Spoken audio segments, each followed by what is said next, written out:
Okay, magandang hapon po sa inyo lahat mga kaibigan.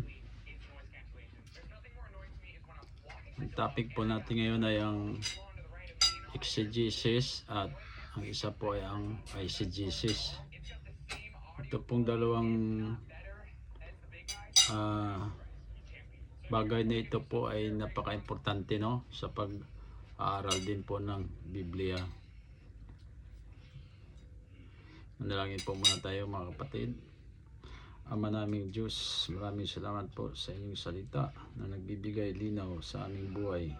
Tulungan po ninyo kaming maunawaan kung paano tama at pag-aralan at ipaliwanag ang inyong salita upang hindi namin ito mali ang paggamit. Sa pangalan ni Jesus, Amen. Thank you, Lord. So, ang topic po natin ay ang exegesis at ang isa po ay ang eisegesis, no? Mga kapatid, isa po sa pinakamahalagang bagay sa pag-aral ng Biblia ay ang tamang interpretasyon ng salita ng Diyos, no? Maraming maling doktrina ang lumalabas dahil sa maling paraan ng pag-i-interpret ng Biblia, no? Dalawang importanteng term ang kailangan nating intindihin. Una po ay ang exegesis. Ang pangalawa po ay ang eisegesis. Una po ay ang exegesis. Ano po ba ang exegesis? Ang exegesis ay nangahulugan ng pagkakuha ng tunay na kahulugan mula sa teksto ng Biblia. Ibig sabihin, binabasa natin ang verse, tinitingnan natin ang context, hinahanap ang original meaning nito, no?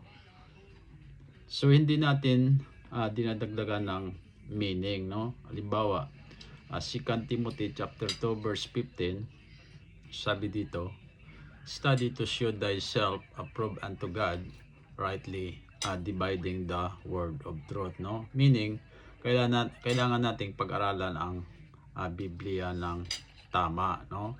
So, kung tama ang pag-aaral mo dito sa Biblia, hindi po tayo maliligaw, no?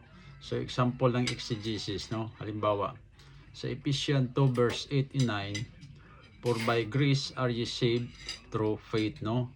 Kapag exegesis ang ginagawa natin, titingnan natin ang context, no?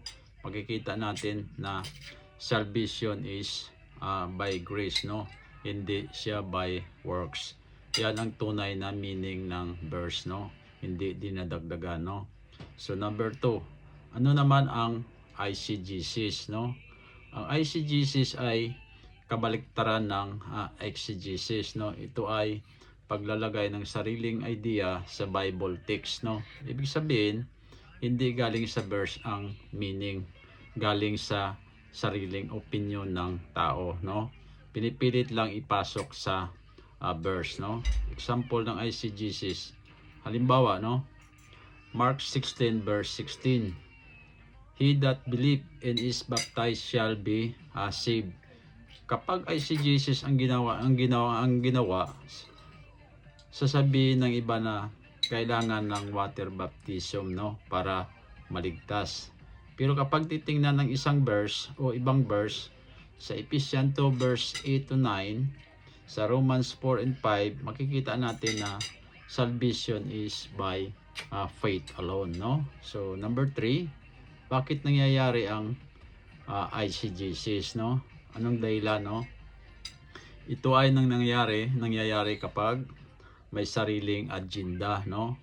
May preconceived doctrine. Hindi titingnan ang context, no? Hindi nila tinitingnan ang context, no? Kaya nangyayari tuloy yan, no? Kaya pinipilit, ipinapapasok nila ang sarili nilang interpretasyon. Yan po ang eisegesis. Instead na ang context ang ipapaliwanag, sariling opinion nila ang pinapasok nila o dinadagdag, no? So number 4, paano gawin ang tamang exegesis, no? May ilang basic principle na dapat natin malaman. Una-una, tingnan ang context ng verse. Pangalawa, alamin kung sino ang kausap, no? tingnan ang panahon o dispensation. I-compare sa ibang verses. Ganyan ang tamang pagkuha ng exegesis, no? So number 5, importance ng rightly division.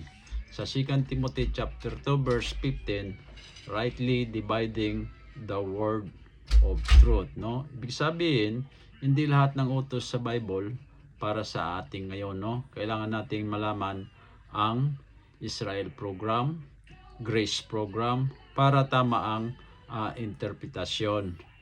Number 6, danger of wrong interpretation. So may danger dito pag mali ang interpretasyon mo sa mga context, no? Kapag mali ang interpretation, lumalabas ang false doctrine. Nalilito ang mga believers. Nahalo ang law at grace, no? So, exegesis, kinukuha ang meaning mula sa text, no? Eisegesis, ipinapasok ang sariling idea sa text, no? So mga kapatid, bilang mga nagtuturo ng salita ng Diyos, mahalagang tama ang paraan ng pag-aaral natin, no? Hindi natin dapat pilitin ang Biblia na susunod sa ating ideya, kundi tayo ang dapat sumunod sa Biblia, no? Tunay na kahulugan ng salita ng Diyos ang Biblia, no? So, ang exegesis po, ito po ay ang tamang pag-interpret ng mga context, no? Ang eisegesis po ay sariling opinion o dinagdagan ang context sa sariling opinion, no? Parang ipinipilit niya na ipinapasok ang sariling opinion instead na ang context ang kanyang i-discuss, yung opinion niya po ang ipinapasok niya para i-discuss, no? So mga kapatid, the Bible should speak for itself, no? We must not force our ideas into it.